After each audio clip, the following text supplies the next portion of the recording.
laissons la parole à Grégoire Wallenborn. Je pense qu'il va rebondir par rapport aussi à cette présentation. Et puis nous reviendrons après. On aura une demi-heure où on va prendre peut-être plus le temps d'explorer différentes facettes du débat. Donc Grégoire il fait beaucoup de choses. Donc il est physicien et puis il est philosophe. Il a aussi un doctorat en sciences et gestion de l'environnement. Donc, et il travaille beaucoup maintenant dans la sociologie de l'énergie. Et en fait, c'est quelqu'un d'interdisciplinaire. Et je lui laisse la parole. Tu as bien dit indisciplinaire, j'espère. Hein. Aussi. Bon, ça ne va pas être facile d'intervenir après Frédéric Chaumet qui vous propose la révolution. Bon, peut-être que je ne serai pas tout à fait contre non plus. On va voir. En tout cas, je vais vous donc à l'invitation aimable de Michel Luard, je vais essayer de vous parler de comment aller au-delà des petits gestes. Il m'avait suggéré ce titre, Transformation des pratiques, communauté d'énergie, mais j'ai ajouté aussi expérimentation radicale, parce que je pense que c'est de ça vraiment qu'on a besoin. Comme Frédéric vient de vous le dire, 2030, c'est demain. Alexandra nous a rappelé que ça mettait un temps fou, et qu'on n'allait pas y arriver. Frédéric vient de nous dire que c'était déjà foutu. Enfin, il y a un vrai problème. Non, mais il y a et on n'est pas les seuls à le dire. Donc, le GIEC nous l'a rappelé déjà en octobre 2018. J'avoue que je n'ai pas encore eu le temps de lire leur dernier rapport, mais moi, j'avais été vraiment frappé par leur vocabulaire. Le rapport 1,5 degré, il nous disait il faut transformer la société, les institutions, les pratiques. C'est urgent, ça doit être fait rapidement. C'est quelque chose sans précédent, sur une échelle qu'on ne connaît pas. Le GIEC, donc ce gentil aéropage de scientifiques prudents, qui tout d'un coup sortent ça, c'est quand même une alerte considérable. Mais comment est-ce qu'on va faire cette chose-là?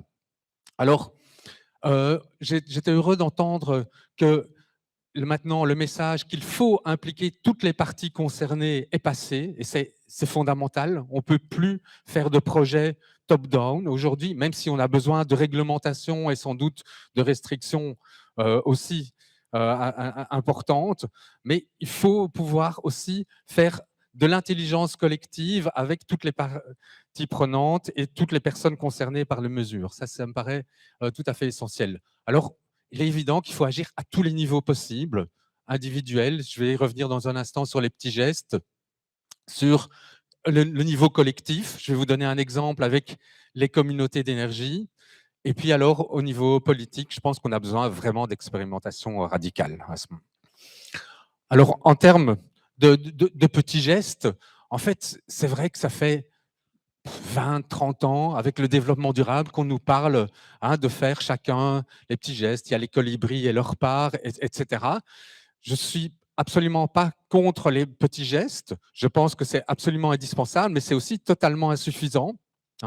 Et en fait, ces petits gestes, le sens qu'on peut leur attribuer, il me semble, moi, c'est dans un monde idéal, ça aurait tout à fait sa pertinence de se demander à chaque instant, tiens, mais ce petit déchet, je dois aller le mettre où pour qu'il puisse être réutilisé à tel endroit, comme ça se passe dans la nature, dans tous les écosystèmes où il n'y a pas de déchets, et de pouvoir se faire toutes ces petites chaînes, etc. Et donc, les petits gestes, c'est le détail, c'est la dentelle des pratiques quotidiennes. C'est super important. Mais aujourd'hui, on peut vraiment se poser la question de savoir si on n'est pas, en faisant en tout cas ces petits gestes, en train juste de perpétuer un peu plus un système qui est obsolète et d'améliorer les marges du système. En revanche, je pense qu'on peut considérer ces petits gestes aussi comme des expérimentations sur ce qu'il est aujourd'hui possible de faire et qu'il va falloir radicaliser et multiplier. Donc ces petits gestes peuvent devenir quand même l'occasion d'expérimenter des choses.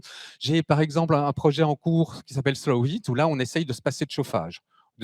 Pour chauffer les corps, par exemple. Voilà, on va essayer de se passer de chauffage parce qu'on ne va pas avoir le temps d'isoler tous les bâtiments. Donc, comment est-ce qu'on organise cette résilience-là?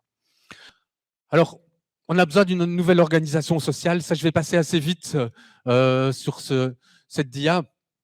parce que je pense que c'est assez clair que les transformations doivent aller vite, qu'il va nous falloir beaucoup plus de mutualisation, donc beaucoup moins privatiser les ressources, d'où l'aspect évidemment communautaire. Je pense que la participation, c'est quelque chose qui percole, mais qui est encore souvent vu comme une manière de faire de l'acceptabilité sociale des projets, c'est de la participation alibi, alors que des vraies participations dans des vrais projets de co-création permettent de vraiment dégager l'intelligence collective et de faire bouger les normes sociales. Parce que ça, c'est un des facteurs bloquants aujourd'hui, c'est nos imaginaires, nos manières de concevoir nos vies, ce qu'on appelle le confort, etc.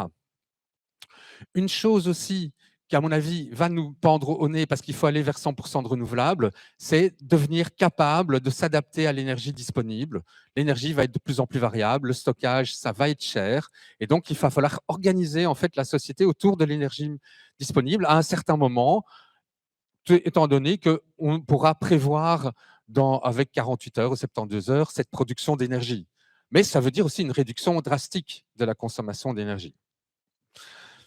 Alors, les communautés d'énergie, c'est quoi? Je vais vous présenter ça vraiment très, très, très rapidement.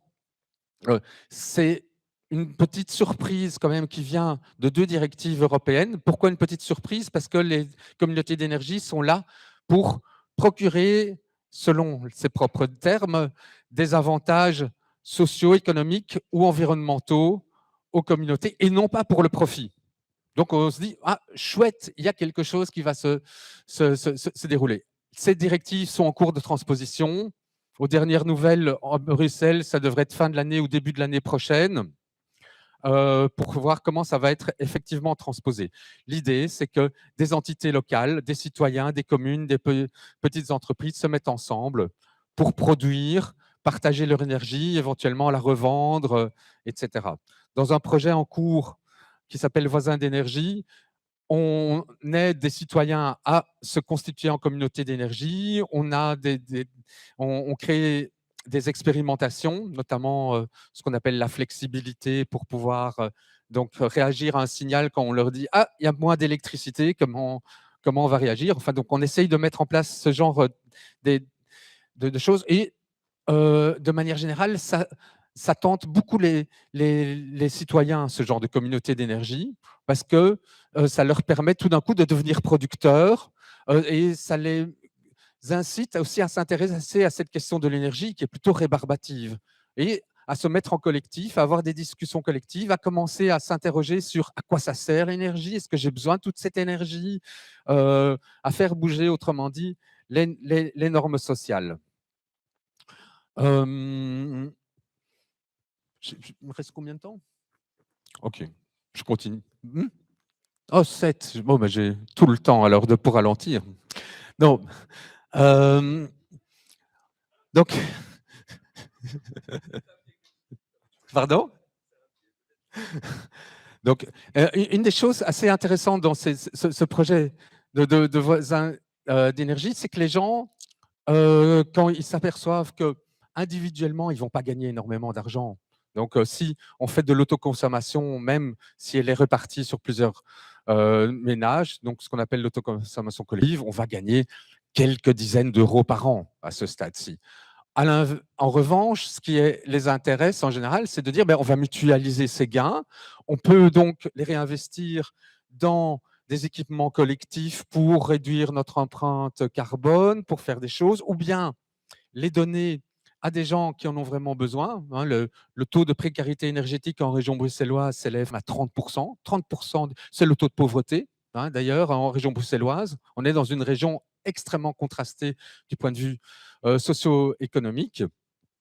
Et donc, ce dispositif, en tous les cas, tel que nous, on l'observe, semble pouvoir à la fois développer des aspects de durabilité et de solidarité qui vont bien au-delà de ce que la Commission et les directives désignent comme nouvel acteur du marché. C'est comme ça que les communautés d'énergie sont parfois vues. Et donc là, on essaye, en tous les cas, de promouvoir un autre type de communauté d'énergie. Alors, j'en viens à l'idée qu'au-delà de ces communautés d'énergie, en fait, c'est gentil, c'est doux, mais c'est évidemment aussi insuffisant. C'est une manière d'amorcer. On est en train de voir avec certaines communautés d'énergie si elles ne voudraient pas faire l'expérimentation de couper leur électricité pendant quelques heures, etc. Et on commence à arriver à ça, mais c'est dur. Je pense qu'en fait, on va devoir arriver à ça, à organiser. Enfin, c'est ma proposition et on peut en discuter. Il y a sans doute d'autres types d'expérimentations radicales à proposer, mais je pense qu'on aurait tout intérêt à organiser des délestages d'électricité. Parce que ça va nous arriver. Moi, je pense que la probabilité d'un blackout augmente. On y a échappé en janvier, encore en juillet.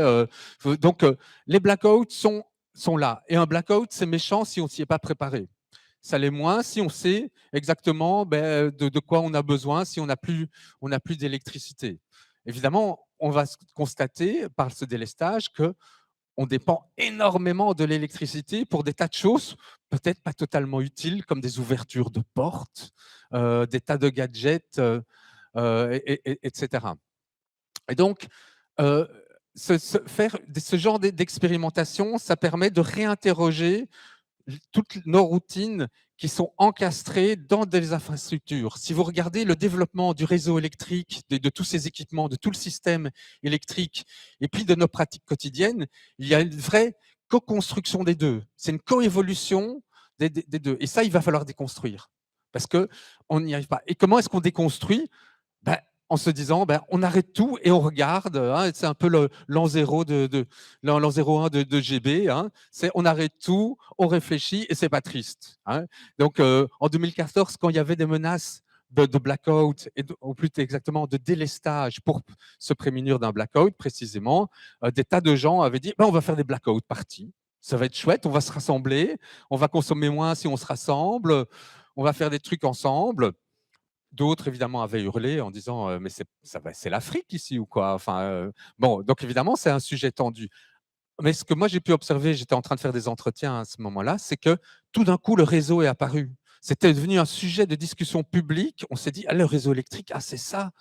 Ça nous... Et donc, on a besoin, je pense, de grosses discussions et ce type de proposition. Déjà, rien que faire la proposition, je pense, ça peut faire du débat, mais je pense qu'il faudra aller beaucoup plus loin et le réaliser réellement, comme on a aussi des exercices incendie régulièrement.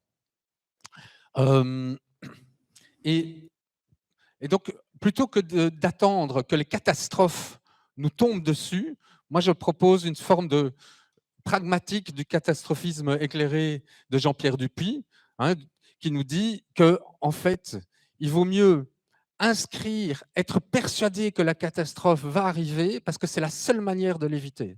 Pourquoi?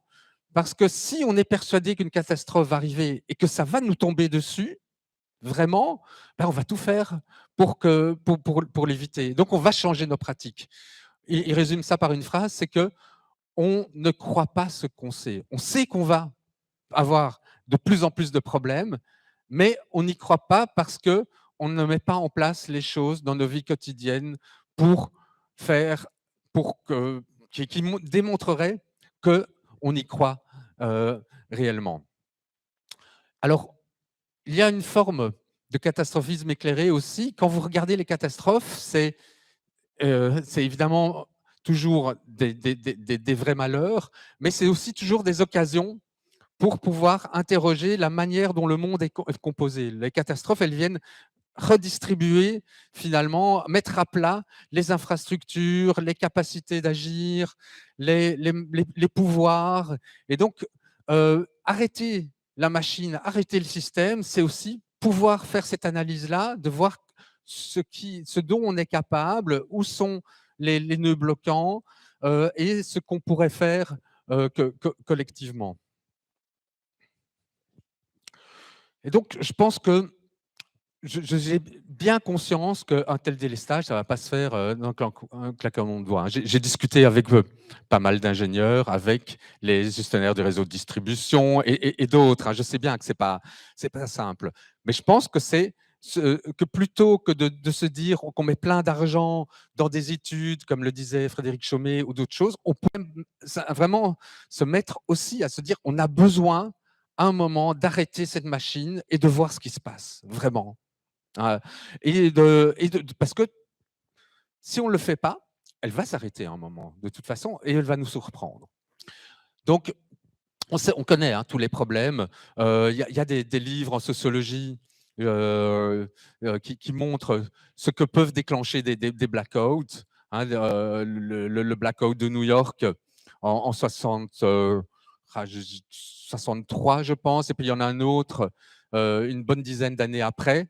C'est pas du tout les mêmes réactions. En 63, c'est des scènes de fête, voire de joie, des gens qui s'embrassent. En 70, 4 ou 5 ou 6 même, je pense. Il y a un autre blackout. Là, ce qu'on va retenir, c'est les pillages, alors qu'il y a aussi des scènes de joie. Mais voilà, l'état de la société aussi a changé. Donc, les catastrophes, il faut aussi pouvoir construire un tissu social préalable pour pouvoir encaisser ce genre de choc. Donc, on sait que ça n'est pas quelque chose de simple. En attendant, ça doit être conçu comme une vraie expérimentation. Ce n'est pas juste un truc qu'on fait pour s'amuser non plus. Ça doit être planifié, il y a des hypothèses et on doit pouvoir en tirer des leçons. Et ça, il faudrait pouvoir le faire à un niveau collectif. Voilà, je vais conclure là-dessus. Je pense qu'on a vraiment besoin, outre tous les plans climat, etc., qui sont peut-être quand même nécessaires, aussi d'avoir ce genre d'expérimentation radicale et collective. Merci pour ce témoignage, cette réaction.